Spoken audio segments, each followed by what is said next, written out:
नाना चालला का ड्युटी? हा मग अरे ही आपली नेहमीची ड्युटी, त्याच्यात आपण कधीच घेत नाही सुट्टी.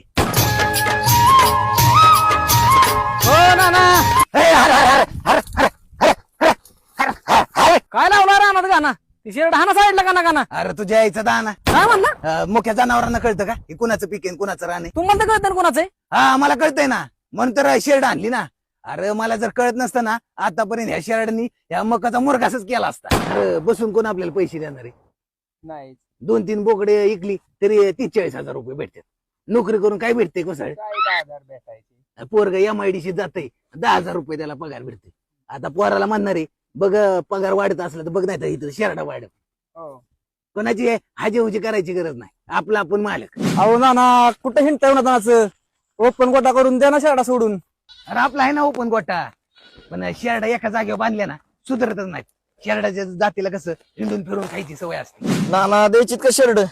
अरे तुला सांगितलं ना माझी एक पण शेरडी तुला ऐकणार नाही म्हणून. अहो शिर्डी राहून द्या, देताय का ती बोकड? अरे तू किती पण घेऊन आला ना रोकड तरी पण तुला ऐकणार नाही मी बोकड. नाना काय झालं? कधी आहे ना त्यांना बोकड? अरे ह्यो लय बांडगुळे, पैसे पण कमी सांगतो आणि बोकड चापसून जातो आणि बोकड दुसऱ्या दिवशी नारामतय आणि ह्याला द्यायचं 4-5 हजारात. तिकडे चांगले पैसे येतात बाजारात. पहिला या मानवावर शिर्डीचा पहिला कार्यक्रम करतो, नाही तर मोका तोट्यात जाईल.